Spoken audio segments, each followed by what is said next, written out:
আসসালামু আলাইকুম প্রিয় ভিউয়ার্স, আশা করি সবাই ভালো আছেন। আমি যে ফতুয়াটা কাটিং করছিলাম এ বিষয়ে একটু বলে নেই, তারপর আমার ভিডিওর মূল যে টপিকস তাতে যাব। তো এইখানে যে ফতুয়াটা, এটা বগল দাবানো নিয়েছিলাম 5 ইঞ্চি এবং গলা পুট নিয়েছিলাম 4.5 ইঞ্চি। এই বাচ্চাটার যে ফতুয়া কাটিং করছি, এই ফতুয়াটা আসলে বাচ্চাটা একটু হেলদি ছিল, তাই এখানে বাচ্চাটার যে বডি সেটা নিয়েছিলাম 26 ইঞ্চি মোট ছিল, এখানে নিয়েছি 6.5 ইঞ্চি। আর আসলে কি হয় কি, এই যে যে পেটের মাপটা এইখানে নিয়েছিলাম 6.5 থেকে 3 সুতা কম। তো এই জায়গার যে রাউন্ডটা, এই রাউন্ডটা সুন্দরভাবে নিলে পরে কিন্তু শেপটা ভালো আসে। তো এই যে নিচে ঘেরও আমি নিয়েছিলাম একদম বডি অনুযায়ী মাপ 6.5। তো এই তো বগল দাবানোটা কেটে নিলাম। আসলে ফতুয়ার যে শেপটা, এই শেপটা যদি সুন্দরভাবে দেওয়া যায়, ফতুয়াটার লুকটাই অন্যরকম হয়ে যায়। অনেক আপুরাই বলেছেন যে আপু আপনার ফতুয়া সেলাইটা অনেক সুন্দর হয়।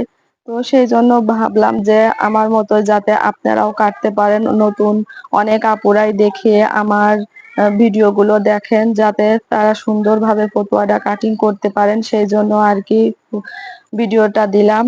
তো এই তো ঘেরটা সুন্দরভাবে আমি কাটিং করে নিলাম। এইবার গলাটা কাটিং করব। তো এইখানে আমি যে গলার যে লম্বা সেটা নিয়েছিলাম 2.5 ইঞ্চি এবং গলা চওড়া নিয়েছিলাম 2 ইঞ্চি। বাচ্চাটা একটু হেলদি, আমি আবারও বলছি, বাচ্চাটার বয়স ছিল 2 বছর, যার কারণে 2.5 নিয়েছিলাম লম্বা এবং চওড়া নিয়েছিলাম 2 ইঞ্চি। যদি একটু কাবু হতো, একটু চিকন হতো, তাহলে আমি 2 নিতাম না, একটু কম নিতাম 2 সুতা। তো এতে এটা হচ্ছে পিছন গলা যে লম্বাটা নিয়েছিলাম 1.5 ইঞ্চি এবং চওড়া তো 2 ইঞ্চি নিয়েছি দেখালাম। তো এই যে গলা আমি কাটিং করলাম, এই গলাটা রাউন্ড কিন্তু সুন্দর আসতে হবে, তাহলে ফতুয়াটাও দেখতে খুবই সুন্দর দেখা যাবে। গলার রাউন্ডটাও সুন্দর না আসলে কিন্তু ফতুয়াটা দেখতে ভালো দেখা যায় না।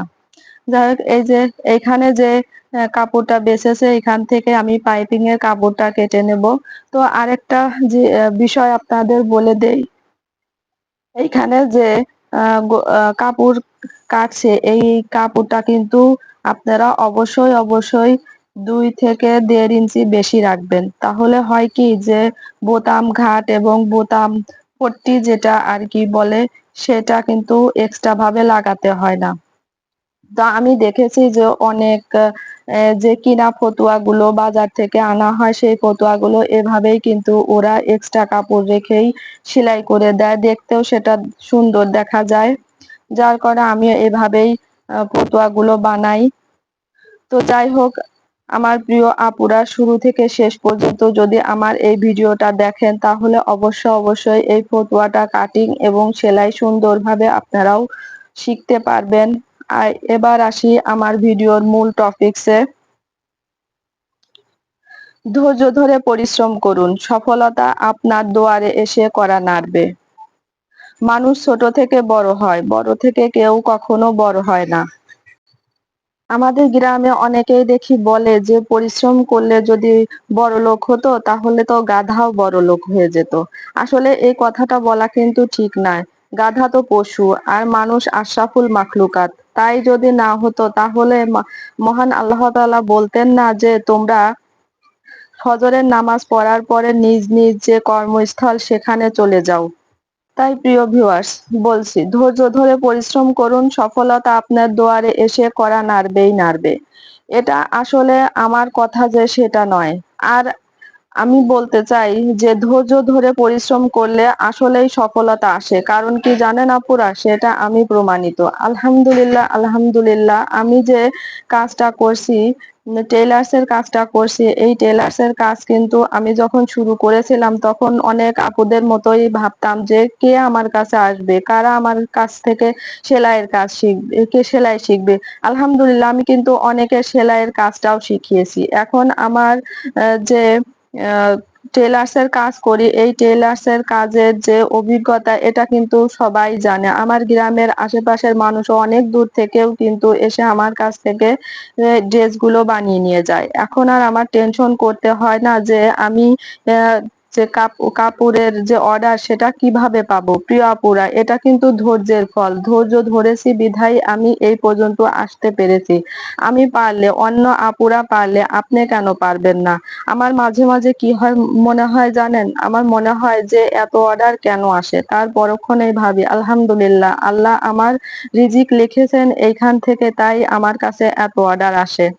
আসলে এই কথাটা বলার উদ্দেশ্য হচ্ছে কখনো কখনো যে শরীর খারাপ হয়, মানে অসুস্থ হয়ে যায়, তখনও কিন্তু দেখা যায় যে কাজের অর্ডার আসতেই থাকে। সেই মুহূর্তে আর কি এরকম কথা মনে হয়। যাই হোক আপুরা, আপনারা মন খারাপ করবেন না। অনেক আপুরাই দেখি বলে যে আপু আমি তো কাজ পাই না, আমি এই কাজটা যদি শুরু করি তাহলে কি আমি এটা করতে পারবো? আবার দেখি একটা আপু আমার কমেন্টসে এসে বলেছেন, আপু আপনি যে প্যান্ট গুলো সেলাই করে বিক্রি করছেন 100 টাকা, আমার এখানে 100 টাকায় কেউ নেবে না। প্রিয় আপুরা, আপনাদের উদ্দেশ্যে বলছি, মানুষ ছোট থেকেই বড় হয়, বড় থেকে কেউ কেউ কখনো বড় হয় না।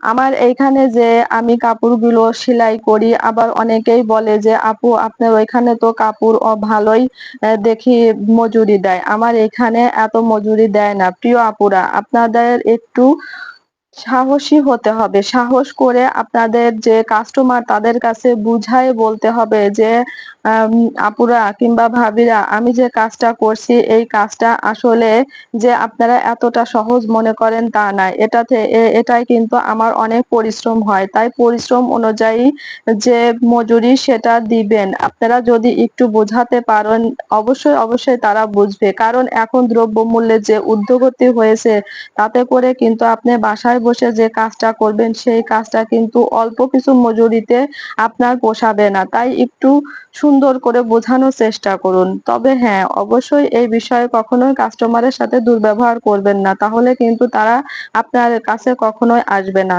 যাই হোক, অনেক আপুরা যে বলেন যে আপু আমাদের এলাকায় এইগুলো চলে না, এই এত দামে এগুলো কেউ নেবে না। আপুরা, আমি যে বেশি দাম নেই আপনারা নিবেন না, আপনারা একটু কম নিন, কম দামে বিক্রি করুন।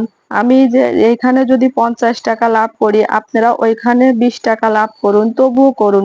প্রাথমিক অবস্থায় হয়তো বা আপনার কাস্টমাররা আপনার তেমন বেশি টাকা দিবে না, দেখবেন যে আস্তে আস্তে তারা টাকা বেশি দিবে। কারণ আপনার কাজের যদি ফিনিশিংটা ভালো আসে, আপনি যদি পরিশ্রম করে তাদেরকে মন জোগাতে পারেন, তাহলে অবশ্যই অবশ্যই তারা আপনার যে মজুরিটা সেটা অবশ্যই বাড়িয়ে দেবে। তাই বলছি প্রিয় আপুরা, মানুষ ছোট থেকে বড় হয়।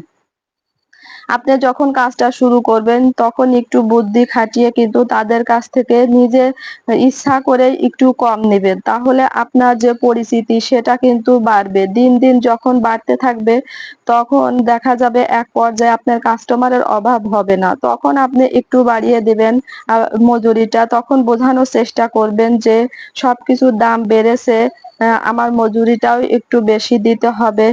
যাই হোক, আপনার যে ব্রেনে যেটা কাজে আসে কিংবা আপনার ব্রেনে যেটা বলে সেটা বলেই কিন্তু বোঝানোর চেষ্টা করবেন। আপুরা, আমি দেখেছি যে অনেক আপুরাই একটা সেলাই মেশিন থেকেই কিন্তু অনেক টাকা আয় করছে। প্রথমে ঘরে থেকেই অনেক আপুদেরই কিন্তু সেলাই মেশিন ঘরে পড়ে থাকে, তারা বসে না থেকে কিন্তু ঘর থেকেই কিছু করতে পারেন। ছোট্ট একটা ব্যবসায় কিন্তু একদিন আপনার বড় একটা সাফল্যে পরিণত হতে পারে। তাই বসে থাকবেন না আপুরা, বসে না থেকে কিন্তু আপনি ওই সেলাই মেশিন দিয়েই শুরু করতে পারেন। অথবা আপনার যদি টেলার্স এর কাজ ভালো না লাগে, আপনি যদি মনে করেন যে না আমার এখানে এটা চলবে না, তাহলে আপনি অন্য কিছু কিন্তু করতে পারেন। প্রিয় আপুরা, ইউটিউব ঘাটলে কিন্তু দেখা যাবে যে অনেক অনেক যে ব্যবসার আইডিয়া সেটা আছে। আলহামদুলিল্লাহ, আমি কিন্তু আমার চ্যানেলেও অনেক ব্যবসায়িক আইডিয়া দিয়েছি। একটু কষ্ট করে যদি আপনারা দেখতে পারেন তাহলে সেখান থেকেও অনেক ব্যবসায়িক আইডিয়া পাবেন। পরিশেষে আমি বলবো যে আপনারা বসে থাকবেন না, বসে থেকে কোনো লাভ নেই। এখন যে দ্রব্যমূল্যের ঊর্ধ্বগতি হচ্ছে প্রিয় আপুরা, হাজবেন্ড কিন্তু একা যে সংসার, সে সংসার কিন্তু কুলাতে হিমশিম খেয়ে যায়। তাই আমরা যদি একটু তাদের কাজে সংসারে যদি একটু টাকা আয় করে সহযোগিতা করতে পারি, তাতে কিন্তু তাদের একটা স্বস্তির নিঃশ্বাস ছাড়তে পারে। যাই হোক, এই তো আমার ফতুয়ার ফিনিশিংটা দেখিয়ে দিলাম। কমেন্টসে জানাবেন যে আপনাদের এই ফতুয়াটা কি ভালো লেগেছে নাকি। যাই হোক, আজ এ পর্যন্তই। সবাই ভালো থাকবেন। আল্লাহ হাফেজ। দেখা হবে আগামী কোনো ভিডিও।